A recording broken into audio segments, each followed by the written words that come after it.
Hey guys, this is Amber from NotableInk.com, and I am back on another Altenew hop for their April stamp, die, stencil, and paper pack release. So today we are going to be doing some watercoloring and stamping on pattern paper and coloring on that paper. So from this release, we're going to be using Weekend Doodles stamp set and Geometric Landscape stamp set. So we're going to start off by creating our own watercolor background. So I'm just using a 1-inch wide brush here, a flat brush, and I'm just kind of putting some squiggles, if you will, of water down on the paper. And then I'm going to drop some pigment into the water that I've put on. So this is a wet on wet technique, and this is fresh lemon from the Tropical Fiesta brush marker set. And my idea was just to kind of move the paper around so that that pigment traveled in the water that I had dropped down, and I would still retain some white space, where I didn't put water. So now I dropped down, I believe that's Autumn Blaze and Purple Wine. So I'm just wanting to get some deeper colored pigments in there. These are going to mix together. So the only water I have on the paper right now is what I initially put down. I will add a little bit more water in a bit, but I want to keep things really pigmented. So I'm taking the fact that these are liquid watercolors to my advantage so that I get enough fluid to kind of mix on its own and keep things very pigmented. So I'm coming in with a little more Purple Wine. And here you can see my water is starting to dry up and it's not moving as much because I didn't want to put a ton of that Purple Wine down. So I'm going to add a little bit more water with a paintbrush and just drop that on there. Be careful not to add too much, otherwise you're going to get a white bloom happening. And I'm liking the way that this looks, but I want to extend some of that Purple Wine out. So I'm going to take the brush directly to the paper and kind of tease that out a little bit and then move the paper around again. So if I had any extra pigment or it was too juicy, I kind of just knocked it off onto the craft mat. And then I'll just clean that up and we've got our finished background. So you want to make sure that that completely dries. And if you let it dry by air, I find that it stays flatter. And so I have the geometric landscape here and some permanent black ink. And, it's just not a card of mine if I don't get stray ink somewhere. So like we normally do, we will deal with that later. And we're just going to keep stamping. I'm planning on putting the Weekend Doodle, so we're just going to cover that up with some of our flowers. So this stamp set is so awesome. So I was originally thinking I was just going to put white blooms on there, but that looked too plain to me. So what I did is I took a piece of the Enchanting Washes pattern paper. That was from a release, I don't know, pretty far back now. And what I did is I lined up the centers of a couple of those flowers with some of the orange dots that are on there. I thought that would be kind of cool.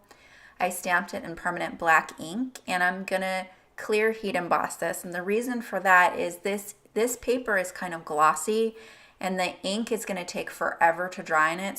So because I wanna work with it right away, I'll go ahead and clear emboss it so that it'll seal that ink in there and I won't have any chance of smudging it.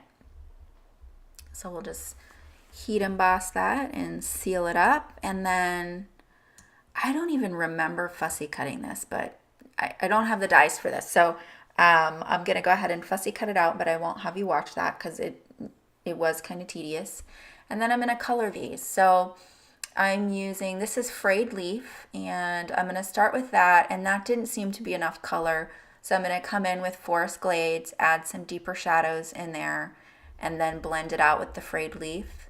I'll put the caps up here so you can see the numbers, and I'll have the names of the colors listed in my blog in case you're interested in the specifics. And so I end up doing all of the leaves that way. After I'm done with leaves, I'm going to put some cotton candy marker down on these leaves, and it gives it a little bit of an orangish color when it mixes with the yellow. Once I'm done laying that down, I'm going to blend that out with blush, which is R400. And I'm just testing it out on my pattern paper off to the side there to see how that looks.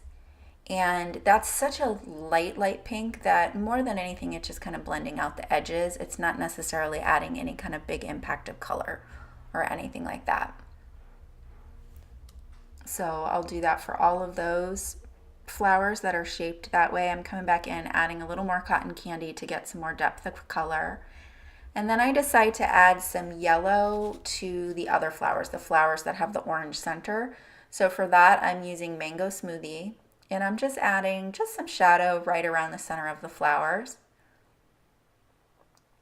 And then I think that's all that I do in terms of the coloring. So I'm just going to arrange these and see how they look. It was really easy to color on this paper, and I thought everything blended really well. So there's all the colors there.